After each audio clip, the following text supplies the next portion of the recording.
rabbil alamin wassalatu wassalamu ala sayyidina Muhammadin asyrafil mursalin wa ala alihi wa sahbihi ajma'in. Subhanaka la ilma lana illa ma 'allamtana innaka antal alimul hakim.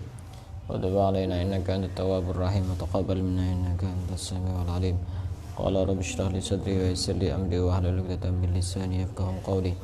Nawaitu ta'allum wa ta'lim wa ifadata wal istifadah wa tamassuka ala kitabillah wa sunnati rasulih wa du'a ila al-huda wa dalalaha lil khair ibtigha'a mardatihi wa qurbihi wa thawabihi subhanahu wa ta'ala. Qala al-musannif rahimahullahu ta'ala wa nafa'ana bihi wa bi 'ulumihi wa amadana bi asrarihi wa anwarihi wa nafahatihi bid dini wad dunya wal akhirah. Kita lanjutkan kajian pada kesempatan kali ini.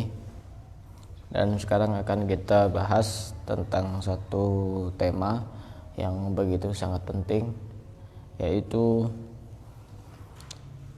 berteman dengan orang soleh, mencintai orang soleh, dan berkumpul dengan orang-orang soleh. Dalam sebuah hadis disebutkan, Al-mar'u ala dini khalilih. Seseorang itu tergantung agama dari temannya. Falyanzur ahadukum man yukhalil. Maka lihatlah salah satu dari kalian siapa orang yang diajak berteman. Artinya begini, kalau kita ingin menilai seseorang apakah agamanya baik atau tidak baik, lihat siapa temannya. Karena seseorang itu ditentukan dari agama temannya. Lihat ilmu temannya bagaimana, lihat akhlak temannya bagaimana, lihat sifat temannya bagaimana. Untuk menilai orang, kita tidak langsung tertuju kepada orang yang bersangkutan. Lihat yang di sekitar dia itu siapa, temannya siapa, sahabatnya siapa, yang sering kumpul sama dia siapa. Dengan seperti itu kita akan tahu dia itu orangnya seperti apa. Karena sahabat itu tidak jauh beda dengan sahabatnya. Coba kalau tidak percaya, yang suka gosip ya kumpulnya sama orang yang suka gosip. Yang suka ibadah ya kumpulnya sama yang suka ibadah. Tidak jauh beda. Yang suka hadir majelis ya kumpulnya sama yang hadir majelis. Teman itu memang seperti itu.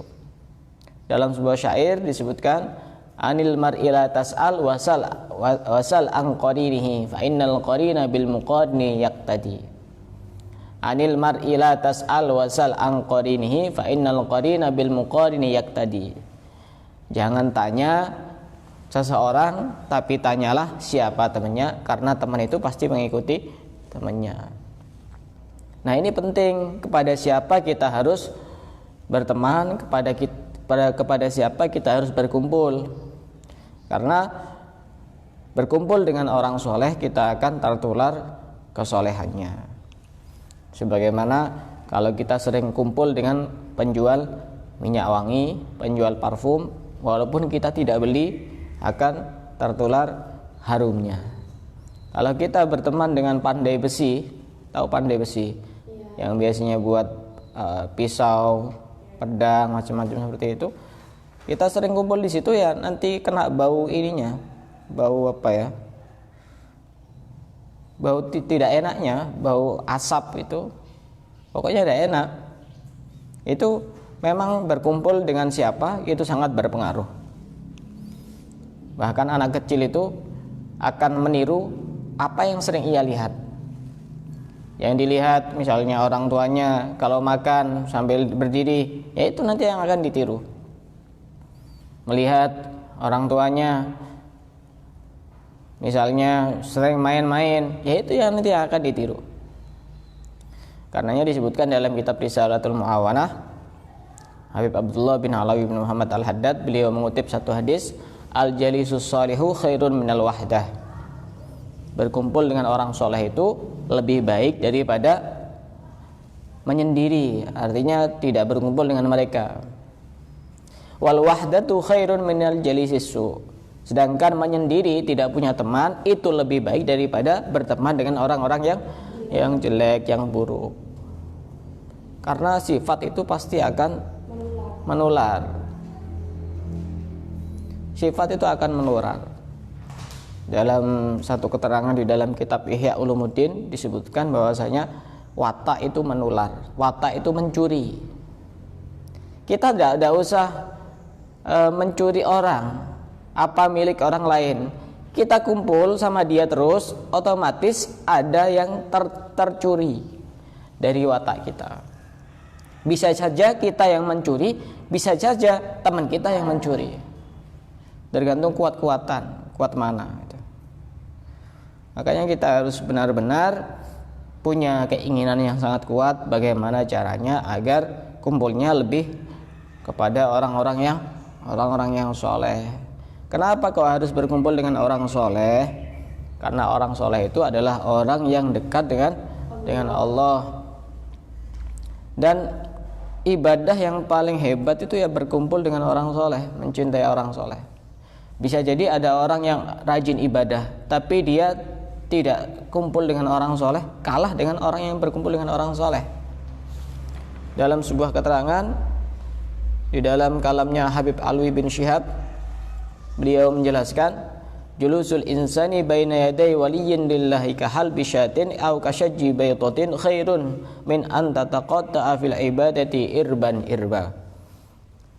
Duduk sesaat saja, sejenak saja, sebentar saja di hadapan kekasih Allah, walaupun itu digambarkan seperti orang memeras susu sapi, itu kan cuma sebentar.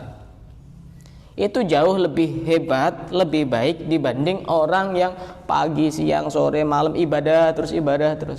Lebih cepat sampai. Kenapa?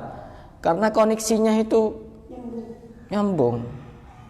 Kalau kita langsung ibadah sendiri, ini koneksinya tidak cepat. Anggap saja kalau wali-wali itu koneksinya 3G, 4G ya, 4G. Jadi kalau mau buka apapun itu ya cepat, langsung set gitu, langsung nyampe itu. Kalau kita itu sinyalnya masih masih dipaksakan mau buka, cari yang sinyalnya 4G. Karena koneksinya kuat, hatinya itu nyambungnya sangat kuat. Sehingga dengan kita mencintai orang soleh itu lebih cepat kita untuk bisa mengantarkan, bisa sampai kepada Allah. Maka kita memang harus benar-benar mencintai dan sering berkumpul dengan orang-orang soleh. Yang kita anggap soleh ya anggap soleh saja. Makanya kalau ada masalah, ada problem, lihat fotonya orang-orang soleh. Jangan cuma dipikir terus. Itu kesalahannya anak-anak sekarang itu. Kalau ada masalah, pokoknya dipikir dengan kekuatan dan pikirannya sendiri. Coba sesekali foto, misalnya di rumahnya ada fotonya orang soleh, misalnya ada fotonya Habib Umar, misalnya ada fotonya siapa begitu, pandang yang lama. Oh ternyata wajahnya damai. Ya karena wajahnya bersambung dengan hatinya bersambung dengan Allah. Sehingga melihat orang soleh itu ya senang, damai hatinya itu.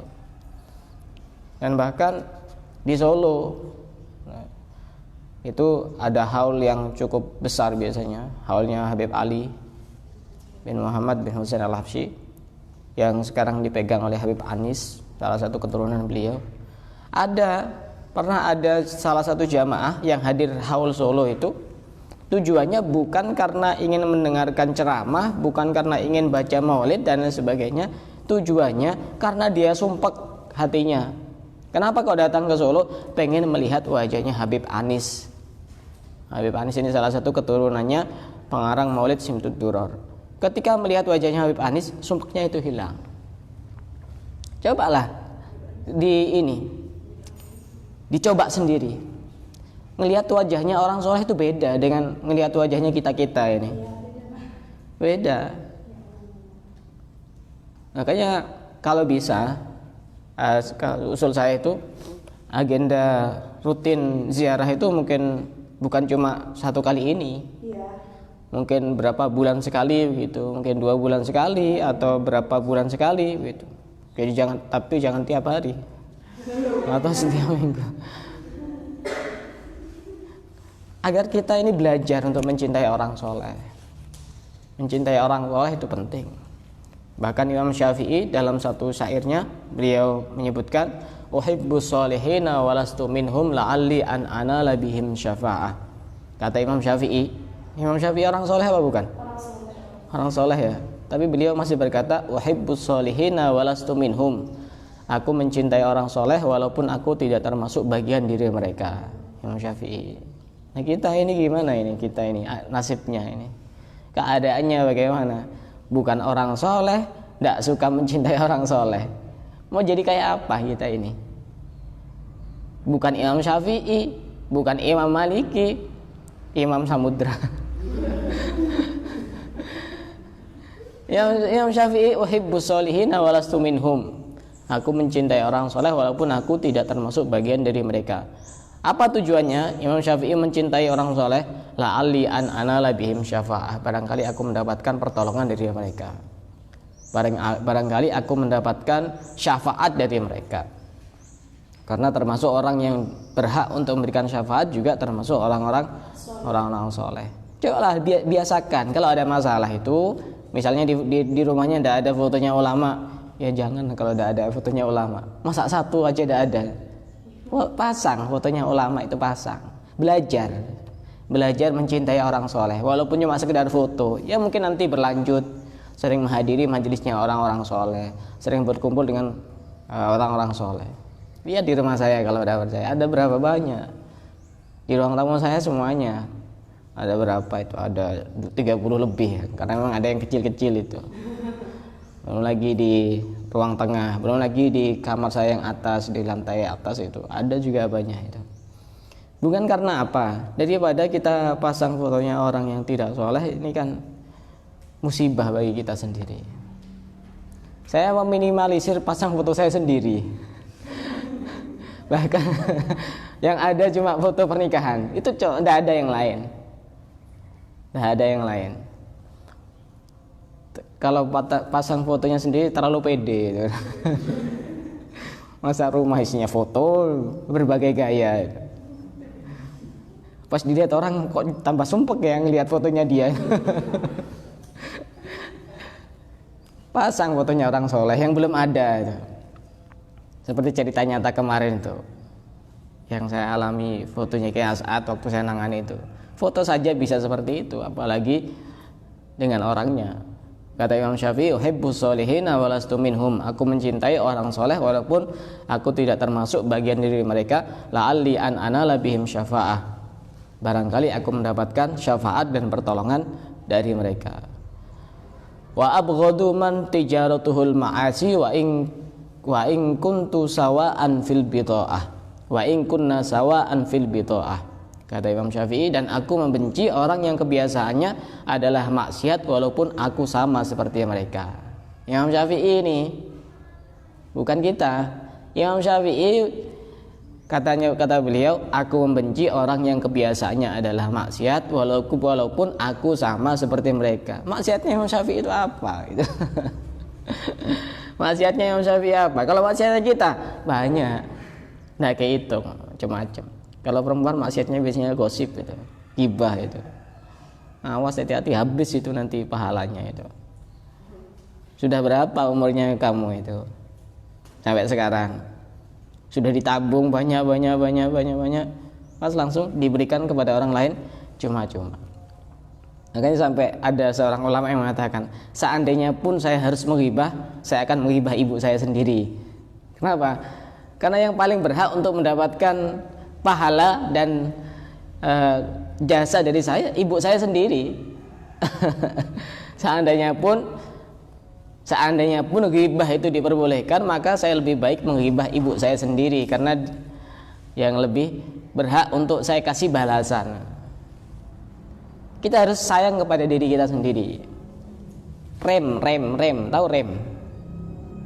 Tahu rem? Rem yang cakram itu. Yang rem yang nyendat itu. Sekarang persentase ghibahnya itu 1%. Besoknya 70%. Besok lagi tambah naik lagi 90%. Besok lagi 101%. Di rem. Belajar seperti itu, belajar.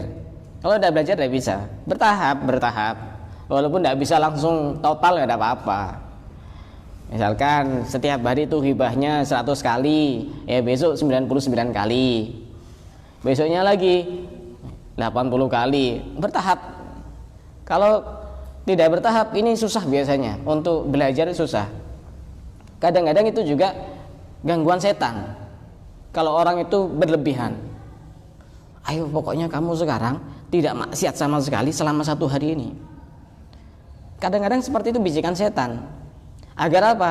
Agar membuat orang tersebut putus asa. Oh ternyata susah, yang mending maksiat aja, kan gitu. Ya karena dia tidak memperkirakan kemampuannya dia seperti apa. Ya bertahap. Nah, kita harus cinta dengan orang soleh karena sinyalnya itu 4G. Sinyal kita itu yang E itu ya, lama lemot itu, mau sampai kepada Allah itu lemot. Ya kita ngampung sinyal kepada orang-orang yang sinyalnya 4G itu, iya, biar cepat nyampe itu. Jadi kita bisa merasakan apa yang kita inginkan itu. Dan adab kita, sikap kita dengan orang-orang soleh, ketika ada orang soleh bagaimana? Minimal ada 4 yang harus kita pegang. Dengan orang-orang soleh itu minimal ada 4. Yang pertama, tu'amiluhum bil mahabbah. Kita harus cinta dengan orang soleh. Paksakan cinta. Ya awal-awalnya mungkin tidak kenal. Siapa sih namanya itu? Tanya namanya dulu. Mana asalnya? Mana rumahnya? Seperti apa orangnya? Cinta dengan orang soleh. Tahu Ashabul Kahfi? Ya. Punya anjing ya? Iya. Anjing itu hewan yang tidak mulia. Ya. Tapi menjadi mulia disebabkan karena cinta dengan Ashabul Kahfi. Itu anjing itu tidak punya akal, hewan. Lah manusia bagaimana? Lebih hebat lagi. Ini dalil yang sangat kuat mencintai orang soleh itu penting di dalam Al-Quran. Al-Quran tidak mungkin salah. Kalau mungkin kita pakai dalil hadis, oh itu hadis doif, itu hadis palsu. Al-Quran, masa ada Al-Quran palsu? Tidak ada. Mencintai orang soleh itu penting. Anjing saja dimuliakan oleh Allah disebabkan karena cinta dengan orang-orang soleh. Nah dari cerita Ashabul Kahfi itu juga ada juga karomah. Ashabul Kahfi tidur selama berapa tahun? Ada yang mengatakan di Al-Quran itu 309 tahun. Bukan di Al-Quran, tidak disebutkan di dalam Al-Quran berapa tahun. Ratusan tahun. Manusia biasa bisa apa enggak? Enggak bisa. Itu namanya karomah. Kalau ada orang sekarang yang baru ngaji abata hatam, kemudian karomah itu syirik, karomah itu musyrik, karomah itu bid'ah, kamu membid'ahkan Al-Quran. Ceritanya Ashabul Kahfi itu ada di dalam Al-Quran. Kelebihan-kelebihan yang tidak dimiliki oleh manusia biasa, itu namanya karomah. Kalau kelebihan yang tidak dimiliki oleh orang biasa yang keluar dari seorang nabi itu namanya mukjizat. Beda-beda. Kalau nabi salah satu mukjizatnya bisa membelah bulan. Kalau karomah kita membelah terang bulan. Menghancurkan bahkan bisa memusnahkan. Makanya penting mencintai orang soleh itu. Yang kedua, bil mujalasah. Kalau ada orang soleh itu kumpul, hadiri majelisnya, hadiri tempat ngajinya, bil mujalasah. Yang ketiga, bil adab wa husnudzon, dengan penuh tata krama dan berbaik sangka, husnudzon kepada mereka. Orang soleh itu harus husnudzon. Harus husnudzon. Kadang memang orang soleh itu agak aneh gitu loh. Kamu harus husnudzon yang menurut kamu itu dia soleh, kemudian melakukan hal-hal yang menurut kamu itu kok sepertinya menyimpang atau tidak baik, husnudzon. Karena husnudzon itu walaupun salah tetap berpahala, suudzon walaupun benar tetap berdosa. Tetap berdosa. Makanya pernah ada satu cerita yang pernah saya ceritakan juga dulu. Mana ya? Saya kok tidak bawa HP, lupa. Tidak bisa lihat jam nih sampai jam berapa ini. Jam berapa sekarang? Kenapa? Dulu ada satu kuburan yang diyakini bahwa itu kuburannya orang soleh, orang baik, kuburannya ulama. Dulu diyakini bahwa itu kuburannya ulama, kuburannya orang soleh. Ini banyak orang datang ke situ, kemudian bertawassul di kuburan itu dengan kemuliaan orang soleh yang ada di dalam kuburan ini. Kabulkanlah hajat-hajat kami ya Allah. Banyak yang dikabulkan semuanya. Setelah beberapa saat, beberapa waktu, ternyata diketahui bahwasanya itu sebenarnya bukan kuburannya orang soleh. Itu kuburannya bangkai-bangkai keledai, bangkai-bangkai anjing. Hanya digali dan ternyata betul, bukan kuburannya orang, kuburannya anjing dan keledai, hewan-hewan. Kenapa kok bisa dikabulkan oleh Allah? Sebab husnudzon. Husnudzon itu penting, apalagi kepada gurunya sendiri. Harus banyak husnudzon. Ini soalnya hubungannya sama ilmu. Kalau sama gurunya sendiri dan husnudzon ini bahaya. Imam Nawawi saja itu seorang ulama yang sangat terkenal, ahli hadis, yang punya banyak karangan kitab, salah satunya Riyadhus Shalihin, Al-Adhkar, kemudian Al-Arba'in An-Nawawiyah. Dan beliau hebat sekali, karomahnya banyak. Beliau setiap kali mau datang kepada gurunya, Imam Nawawi ini selalu berdoa, ya Allah, tutupilah aib guruku. Karena kalau murid itu sudah tahu aib gurunya, ini biasanya berubah hatinya. Imam Nawawi setiap kali mau datang kepada gurunya, berdoa kepada Allah, ya Allah, tutupilah aib guruku, celah-celah guruku, kekurangan-kekurangan guruku. Karena betul juga, murid itu kalau sudah tahu aib gurunya, hatinya berubah, pasti berubah. Kecuali muridnya benar-benar hati yang sangat kuat untuk berpegang kepada gurunya. Maka kepada guru itu harus benar-benar husnudzon yang total. Cerita yang lain terkait dengan husnudzon. Dulu ada sekelompok perampok yang memang pekerjaannya setiap hari ya merampok, membegal di jalan dan seterusnya. Kemudian pada suatu hari perampok ini kecapean sehingga dia nyamar jadi orang-orang soleh, pakai jubah, pakai imamah, pakai sorban, pokoknya kayak penampilan orang-orang soleh. Kemudian bertamu di rumahnya orang, tujuannya biar bisa tidur, biar bisa istirahat. Masuklah ke rumahnya orang, kemudian ditanya, Anda ini siapa? Kami adalah orang yang berjuang di jalan Allah. Orang-orang soleh, anggap itu syekh, kiai, habaib begitu. Udah. Akhirnya tuan rumah ini kebetulan dia punya anak yang sudah lama sakit. Anaknya sudah lama sakit. Oh, ini kesempatan, ada orang soleh ini. Kita minta doa kepada orang soleh. Padahal itu perampok, bajingan semua itu. Perampok terkenal itu. Mungkin dari luar kota perampoknya ini. Kalau dulu kan masih belum bisa viral ya karena tidak ada HP. Kalau sekarang mungkin sudah viral. Jadi susah untuk tidak diketahui, itu susah. Hanya bawa air lah itu tuan rumah itu dikasihkan kepada perampok itu yang nyamar jadi orang soleh. Wahai syekh, ini anak saya sudah lama sakit, minta doanya agar disembuhkan. Ya sudah, tidak tahu mau baca apa itu, karena tidak biasa baca doa-doa macam-macam kayak gitu. Ya sudah, karena dia sudah tahu biasanya ditiup-tiup, pokoknya asal ini mulutnya gerak-gerak pas ditiup itu langsung kasihkan. Keesokan harinya perampok ini pamit. Saya pamit mau berjuang di jalan Allah. Padahal mau berjuang di jalan manusia itu, karena mau ngerampok hartanya mereka. Udah pamit. Ya husnudzonnya besar. Udah di jalan dia ngerampok. Pokoknya nyakiti orang lah. Hanya balik lagi, nyamar lagi jadi orang soleh. Setelah nyampe, kemudian tuan rumahnya ini menyampaikan sesuatu kepada perampok ini.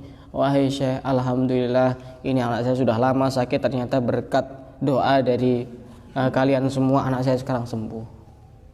Akhirnya orang ini mikir, orang ini ya husnudzon dengan saya, orang yang tidak beradab, orang yang tidak baik, kok bisa dikabulkan oleh Allah?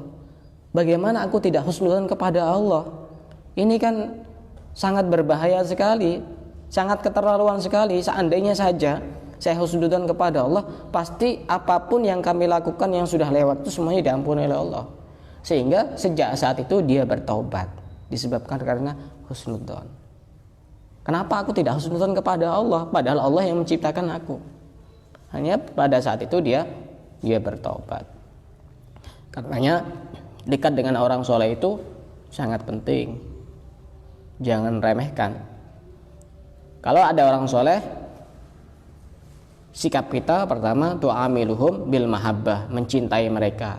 Yang kedua bil mujalasah, dengan menghadiri majlis-majlis mereka. Yang ketiga dengan adab, bil adabi wa husnidzon, dengan adab dan berbaik sangka. Dan yang keempat tastafidu min kalamihim wa harakatihim, kita ngambil manfaat dari ucapan-ucapan dan gerak-gerik mereka. Karena ucapan orang-orang soleh itu bernilai yang sangat luar biasa di hadapan Allah. Gerak-geriknya itu juga bukan asal gerak dan gerak, tapi semuanya didasari dengan ilmu. Itulah pentingnya dekat dengan orang soleh. Dan bahkan saya dengar ceramahnya Habib Hasan Al-Muhdor Keraksan. Beliau bercerita, pendiri Pondok Nurul Qadim, Syekh Kiai Hashim Mino, itu sebenarnya orangnya biasa. Orangnya itu biasa dan kesempatan belajarnya sedikit. Kenapa? Karena ngabdi kepada Kiai Hasan Sepuh Genggung. Cintanya kepada Kiai Hasan Sepuh itu sangat luar biasa. Jadi ini alumni Genggung, ini pendiri Nurul Qadim itu alumni Genggung. Cintanya sangat luar biasa kepada Kiai Hasan Sepuh Genggung itu. Apa yang terjadi? Bisa buat pondok sendiri. Ngabdinya itu luar biasa. Cinta kepada orang soleh itu cepat jalannya itu. Kalau pengen cepat jadi orang besar, caranya sangat gampang sekali. Cari jalan tol cinta dengan orang soleh. Kamu mau ibadah pagi, siang, sampai jungkir balik, tidak kira cepat sampai. Susah itu. Karena kita mengandalkan diri kita sendiri. Kita siapa? Sinyalnya saja masih kapan nyampainya? Buka Google dari pagi sampai malam tidak selesai-selesai. Ya karena sinyalnya lemot begitu. Dan ada seorang ulama lagi yang bernama Syekh Ali Baros. Pernah dengar Syekh Ali Baros? Ini muridnya pengarang Rotib Al-Attas, Habib Umar bin Abdurrahman Al-Attas. Syekh Ali Baros ini murid yang begitu sangat taat kepada gurunya, Habib Umar bin Abdurrahman Al-Attas. Saking taatnya sampai Habib Abdurrahman Al-Attas ini, pengarang Rotib Attas, mengatakan, siapa saja yang membaca rotibku harus tawasul kepada Syekh Ali Baros. Makanya ngambil hati guru itu penting. Ngambil hati guru itu penting. Karena bagaimanapun murid-murid yang namanya ada di dalam hati gurunya itu lebih cepat mendapatkan hal yang tidak bisa didapatkan sama murid-murid yang lain. Syekh Ali Baros seperti itu. Bahkan ada yang lebih hebat lagi. Waktu itu Habib Umar bin Abdurrahman Al-Attas ini waktu ngaji seperti ini, tiba-tiba beliau bilang, sebentar lagi kita akan kedatangan tamu besar Nabi Khidir. Udah, akhirnya muridnya ribut semuanya. Ini sebentar lagi, akhirnya datang sosok. Itu Nabi Khidir datang. Muridnya semuanya menghampiri Nabi Khidir. Karena ini kesempatan yang mungkin tidak datang untuk kedua kalinya. Tapi ada satu murid yang tetap di depan gurunya, Syekh Ali Baros ini. Mijeti gurunya, tetap setia kepada gurunya. Kemudian ditanya, kenapa pada saat murid-murid saya datang kepada Nabi Khidir, kamu tetap di sini? Karena bagiku guru adalah segalanya. Kalau tanpa guru aku tidak bisa mengetahui apapun. Laulal murabbi ma'araftu rabbi. Jika bukan karena murabbi itu guru rohani, maka aku tidak kenal kepada Rabbi, Tuhanku. Nah, penting itu. Syekh Ali Baros itu diistimewakan oleh gurunya Habib Umar bin Abdurrahman Al-Attas Siapa saja yang membaca rotibku, rotib Al-Atos, harus tawasul kepada muridku yang bernama Syekh Ali Baros. Padahal ini orang biasa, bukan dari kalangan habaib, orang biasa. Ini pentingnya mencintai orang soleh. Jam berapa? Jam berapa?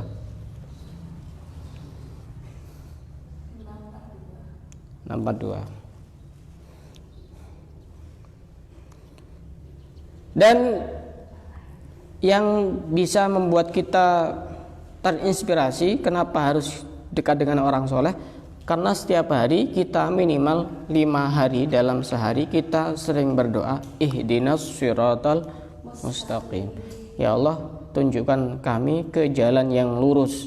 Jalannya siapa jalan yang lurus? Siratal ladzina an'amta alaihim, jalannya orang-orang yang engkau beri nikmat kepada mereka, ghairil maghdubi alaihim, yang tidak engkau murkai. Nah, orang-orang yang tidak dimurkai ini siapa? Orang soleh. Kita seringkali berdoa agar ditunjukkan jalannya orang-orang soleh, tapi kita sendiri tidak berusaha untuk mendekati mereka. Maka agar doa itu benar-benar terlaksana, maka kita juga harus dekat dengan orang soleh. Sebagai penutup, ada satu cerita, ini sebenarnya masih panjang, tapi saya itu kalau sampai jam 7 itu udah enak. Masih panjang sebenarnya. Ada satu cerita yang sangat menginspirasi kepada kita semuanya. Disebutkan di dalam kitab Al-Fawaidul Mukhtarah yang dikarang oleh Habib Ali bin Hasan Baharun, pengasuh pondok Darulullah wa Dakwah yang sekarang masih hidup. Pengarangnya masih hidup, ini kitabnya, tebel ini. Beliau mengutip dari kitab yang berjudul Nafahatun Nasimul Hajiri. Ada satu cerita yang begitu sangat menarik. Dulu ada anak raja yang begitu sangat cantik, begitu sangat cerdas, Masya Allah. Minal ma'rifati Masya Allah, kata pengarang kitab ini. Masya Allah, dulu itu kalau ada orang hebat tuh bilangnya Masya Allah. Kalau sekarang innalillah. Karena ini kehebatannya itu joget-joget. Masya Allah pokoknya, anak raja, kaya, cerdas, pokoknya Masya Allah. Masya Allah itu sulit untuk digambarkan dengan kata-kata itu. Dan banyak dilamar oleh juga orang-orang kaya, anak-anak raja juga. Tapi anak raja yang cantik ini tidak ada yang menerima, semuanya ditolak, lamarannya itu ditolak semuanya. Sehingga datanglah satu orang yang soleh, istilah orang soleh itu darwish, orang yang soleh.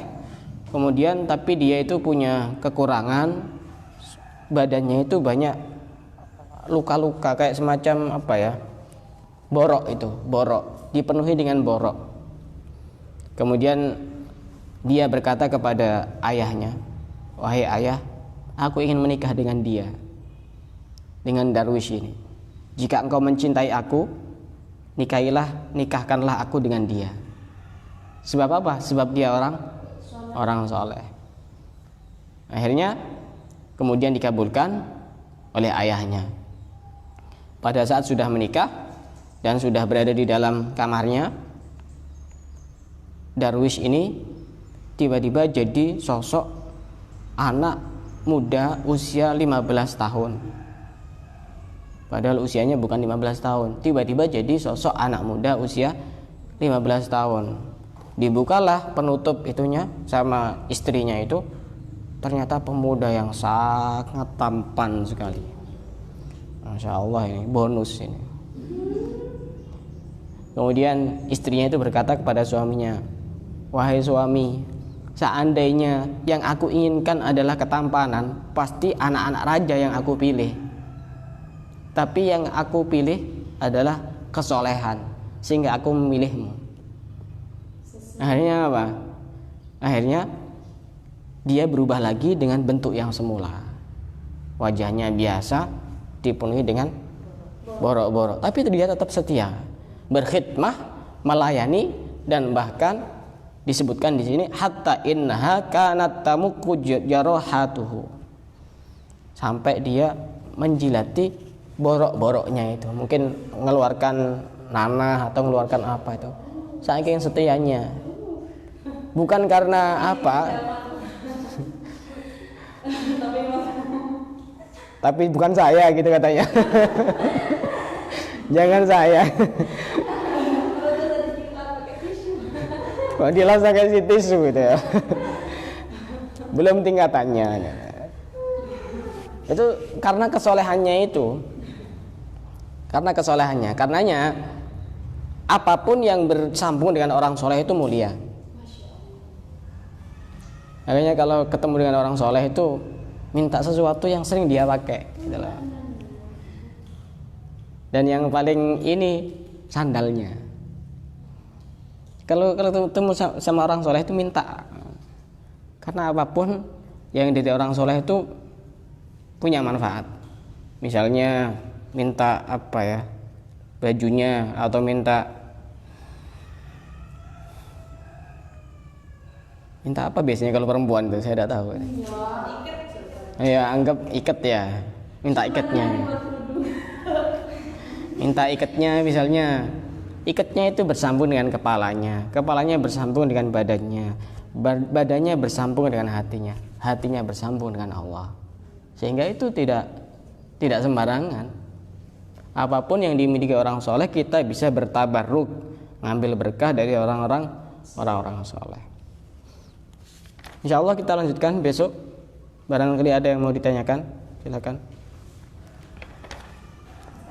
Ya.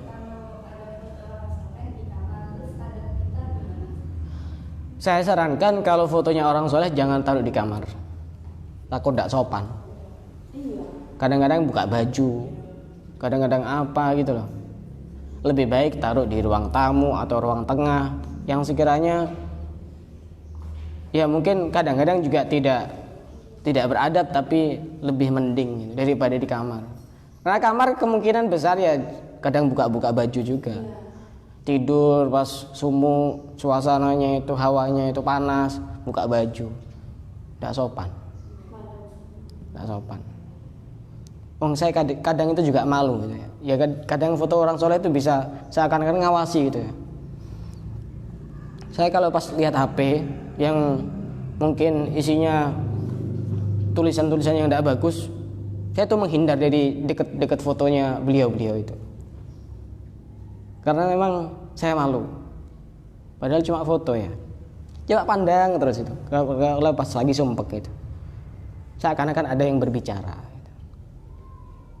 Ya awal-awal ya kita cuma pasang foto. Kalau masih belum punya fotonya, lihat di HP banyak itu. Tapi saya sarankan jangan sampai rumah tidak ada fotonya ulama. Mau jadi rumah apa? Sudah tidak ada fotonya ulama, tidak dibacakan Al-Quran, terus mau jadi rumah apa? Rumah hantu itu. Kan bahaya itu. Ada lagi yang mau ditanyakan? Apa mungkin orang soleh ya kita anggap orang yang tidak pernah kita jumpai, tidak pernah kita kenal, tapi kita selalu mendoakan atau surga beliau. Apa beliau itu merasa gitu? Iya. Tapi pas apa beliau kenal kita, sedang kita kenal. Ini cerita nyata. Ada orang besuki, tidak pernah mondok ke pondoknya Habib Umar, tidak pernah nyantri ke Habib Umar. Waktu itu Habib Umar datang ke Jakarta, ada acara di Jakarta. Cuma sebelum berangkat, dan dia memang sangat cinta kepada Habib Umar, muhibbin. Tawasul terus dengan Habib Umar. Tiba-tiba pada saat orang susah untuk dekat kepada beliau, ribuan dan bahkan jutaan orang, tiba-tiba ada yang dorong, ayo sana ketemu sama Habib Umar. Tidak pernah ketemu. Karena ikatan hati itu lebih kuat dibanding ikatan ragawi. Ikatan rohani lebih kuat daripada ikatan ragawi. Ragawi kalau sudah raganya berpisah, ya sudah berpisah. Kalau ikatan hati, raganya berpisah, dia tetap bersama. Ini hebatnya. Ya, ikatan hati itu, bukan ikatan cinta. Ya Allah. Kalau ikatan cinta itu film itu. Nah ini kalau kita pengen tetap berkumpul dan tidak berpisah, satukan hati. Walaupun raga berpisah, dia tetap bersama. Gitu. Saya kira cukup sampai di sini, kita lanjutkan besok, dan setelah ini ada sedikit yang ingin saya sampaikan. Wallahu a'lam bishawab.